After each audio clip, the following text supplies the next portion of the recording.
देखिए, प्रदेश के अंदर जो बजरी माफिया का खेल है वो ये कि उन्होंने एक लीज अपने नाम राजस्थान में करा दी। वसुंधरा के समय में भी वही व्यक्ति है पूरा मालिक, जो बीजेपी कांग्रेस के नेताओं के साथ 7 स्टार होटलों में दिल्ली में दिखता है। वो ये कहता है कि कांग्रेस भी मेरी टिकट जेब में, बीजेपी की टिकट जेब में। आप तो ये बताओ मैं चुनाव कहाँ से लड़ूं, लोगों से ही पूछता है। कांग्रेस के नेताओं के साथ होटलों में, बीजेपी के नेताओं के साथ होटलों में, सुबह किसके साथ, शाम को किसके साथ। गहलोत भी मेरी जेब में, वसुंधरा भी मेरी जेब में। 16 टन बजरी सरकार की तरफ से तय है कि 16 टन पे आप रॉयल्टी लोगे, तो 16 टन की बजाय 40 टन पे लेते हैं और 50 रुपए की बजरी 500 रुपये पर टन बेचते हैं। और इलीगल जो मिल जाता है उसको भी मोहर लगा के लीगल कर देते हैं। ये जो बजरी का खेल है, हजारों करोड़ का खेल, इसमें चीफ मिनिस्टर के नज़दीकी लोग इन्वॉल्व है, वसुंधरा के नज़दीकी लोग भी इन्वॉल्व थे और ये भी इन्वॉल्व है। और इसलिए सीएमओ इन्वॉल्व है कि सीएमओ को भी पैसा दिल्ली भेजना पड़ता है। उत्तर प्रदेश के चुनाव में 300 करोड़ रुपए भेजे थे राजस्थान के यहाँ से, और भी चुनाव में पैसा भेजते हैं। पैसा आएगा कहाँ? आपसे लेंगे, जनता से पैसा लेके वो चुनाव के अंदर खर्च कर देंगे। इसलिए सारा मिला जुली का खेल दिल्ली तक चलता है। बजरी माफिया वही है जिसकी होटल में सरकार ठहरी थी। वही बजरी माफिया वही है उसका ये, हाँ वही बजरी माफिया जिसकी होटल में सरकार ठहरी थी। वो वसुंधरा का भी खास है, गहलोत का भी खास है, और दिल्ली में बड़े बीजेपी नेताओं का भी खास है, और कांग्रेस नेताओं के साथ भी लंच डिनर करता हुआ नजर आता है। वो सरकारों से ऊपर है, समानांतर सरकार चला रहा है। लेकिन आज बजरी माफिया भागता हुआ नजर आएगा बाड़मेर के अंदर। आप ऊपर तक 100% देना पड़ता है, और डीजी की इच्छा के बिना। देखिए एससीबी, एसओजी, इसके अंदर सर्वे सर्वा वहाँ के जो एडीजी और डीजी होते हैं, जिनको फुल प्रभार दिया जाता है, इंचार्ज होते हैं, उनकी भूमिका होती है 100%। दिव्या मित्तल जो कह रही है 100% सही बात है। वो जांच होनी चाहिए। कौन करेगा वो जांच? क्या मुख्यमंत्री खुद की जांच खुद कर लेंगे? दे दो सीबीआई को मामला। दिव्या मित्तल के मामले में आधी एसओजी अंदर आ जाएगी। अरे भाई, एसओजी और एससीबी में किनको भेजते हो आप? जो फील्ड में ज्यादा भ्रष्टाचार करते हैं उनकी बाद में पोस्टिंग एसओजी एससीबी में हो जाती है। तो भ्रष्ट व्यक्ति भ्रष्टाचार कैसे छोड़ देगा? चाहे कहीं भी बैठो। मैं कह रहा हूँ 100% अशोक राठौड़ सहित कई लोगों का इन्वॉल्वमेंट है इसके अंदर। मैं तो कह रहा हूँ सीएमओ का इन्वॉल्वमेंट है। देवाराम सैनी, अमित ढाका कौन था? अमित ढाका होम मिनिस्ट्री चला रहा था। ऐसे कई अधिकारी राजस्थान के अंदर, और ये अधिकारी वसुंधरा के समय में थे, गहलोत के समय। श्रीमंत पांडे गहलोत के सेक्रेटरी थे, वसुंधरा के सेक्रेटरी थे। कई ऐसे अधिकारी, अनगिनत अधिकारी। और मिला जुली का खेल का जो मैं आरोप लगा रहा हूँ, अब आपका मीडिया भी करने लगे, मिला जुली का खेल। एसीबी ये बयान एक आदेश जारी करती है कि नाम उजागर नहीं करेंगे। अब भ्रष्टाचारियों को नाम उजागर नहीं करो, उनको माड़ा बनाओ क्या भ्रष्टाचारियों को? 3 दिन मीडिया बोलता है, सीएम आदेश वापस ले लेते हैं। जिस तरह जैनों के पवित्र तीर्थ को राष्ट्र वो कर देते, पर्यटन स्मारक घोषित, और 10 दिन जब आवाज चलती देश में वापिस हो जाते हैं।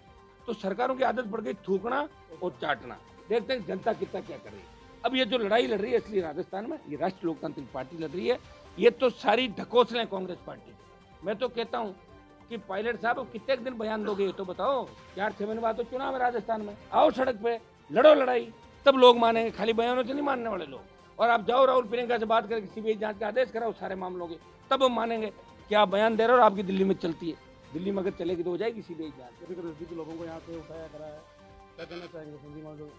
देखिए, संजीवनी आदर्श जितने भी घोटाले हुए हैं, इसके अंदर अरबों खरबों रुपए लोगों के साथ ठगी वसूली हुई, और ये एक तरीके से एक चेन चल गई पूरे देश के अंदर कि कोई भी व्यक्ति कोई चीज़ लाता है और लोगों को बरगलाता है, और लोग उसके झांसे में आ जाते हैं। झांसा दे के जो ऐसी क्रेडिट सोसाइटियाँ जो काम करती है, इनके खिलाफ लोकसभा के अंदर मैं हमेशा बोलता हूँ, मैं चाहता हूँ कि इसकी पूरी जांच होनी चाहिए, तय तक जाना चाहिए। इसमें असली जो भी लोग हैं, जो गुनहगार हैं, जिनका इन्वॉल्वमेंट है, चाहे वो कोई भी हो, चाहे मैं कह रहा हूँ कि कानून से बड़ा कोई भी नहीं है।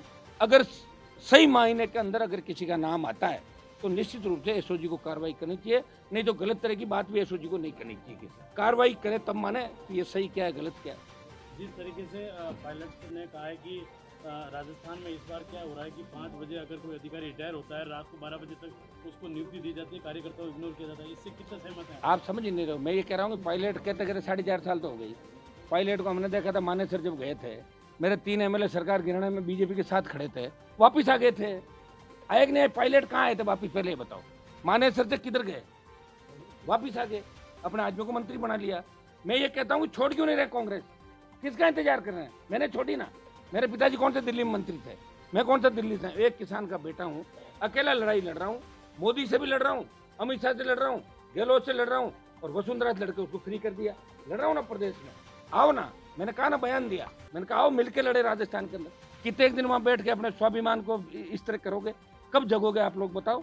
मेरा तो ये खाली बयानों से काम नहीं चलेगा, अब संघर्ष करना पड़ेगा सड़कों पर। राजस्थान की जनता जान चुकी है, नौजवान भी जानता है ये बयान किस लिए, ये बयान पॉलिटिकल है, ये लड़ाई का है, ये समझौते का, सारी बातें जानते हैं लोग।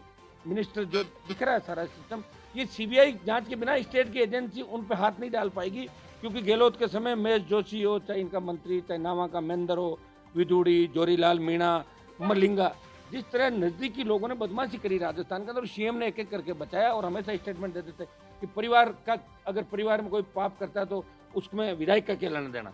मुख्यमंत्री की मजबूरी है, उनको सरकार बचानी है और पायलट को मुख्यमंत्री बनना है, इसलिए वो बयानबाजी कर रहे हैं। पायलट प्रियंका गांधी से बात करें, राहुल गांधी से बात करें, बात करके इमीडिएट धरने पे बैठे हो, वो कहते हैं कि भाई कौन कौन आका उनका नाम बताएं और इमीडिएट उनको गिरफ्तार करें। और बीजेपी भी मिली हुई है, बीजेपी चाहे तो राज्यपाल उनका है, दिल्ली में उनकी सरकार है, ईडी हर जगह भेजते हैं अमित शाह और मोदी, तो ईडी भेजता है इस मामले में, रीट के मामले में और दोनों मामलों में ईडी भेजे दिल्ली की सरकार। गवर्नर एक लाइन अगर लिख दे कि राजस्थान में कानून व्यवस्था चरमरा गई, 35 लाख जवान सड़कों पे, भरोसा उठ गया राजस्थान का, आरपीएससी का, माध्यमिक शिक्षा बोर्ड का और कर्मचारी चयन आयोग का। अगर गवर्नर एक लाइन लिख देगा तो सरकार ही भंग हो जाएगी।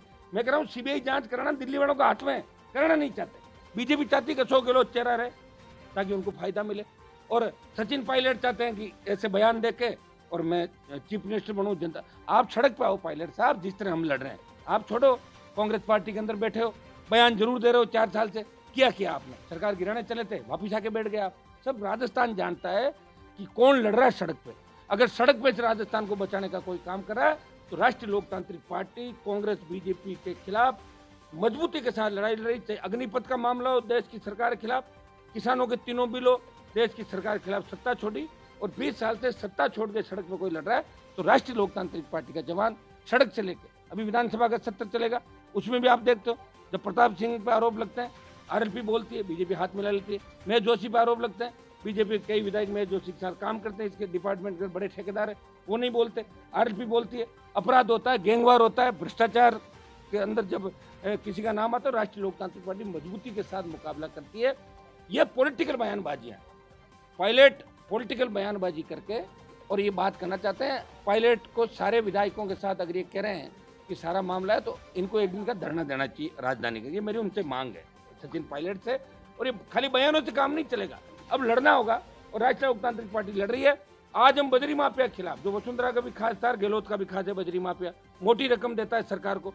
बाड़मेर के अंदर जा रहा हूँ, बजरी माफिया को ठीक करेंगे, कल बिजली को ठीक करेंगे अजमेर के अंदर। लड़ रहे हैं लड़ाई, आप देख रहे हो 20 साल से एक व्यक्ति जो गांव किसान का बेटा, जिसको कोई बहुत बड़ी विरासत हाथ में नहीं मिली, इन सब के पीछे तो कांग्रेस बीजेपी के बड़े नाम, ये तो बड़े लोग हैं, लेकिन हनुमान बेनीवाल अकेला किसान का बेटा इस प्रदेश को बचाने की असली लड़ाई लड़ रहा है। जोधपुर में 2 लाख जवानों की रैली करके देश में संदेश दिया कि अग्निपथ को वापस लेना पड़ेगा। लोकसभा में 25 सांसद है राजस्थान के, एक ही सांसद बोलता है कि राजस्थान को विशेष राज्य का दर्जा दो, ERCP लागू करो। जहाँ भी जो भी घटना होती है स्टेट के अंदर या देश के अंदर जवान किसान की, हनुमान बेनीवाल हमेशा जवान किसान के लिए सड़क से लेकर सदन तक, लोकसभा और विधानसभा तक उसकी पार्टी लड़ाई लड़ रही है।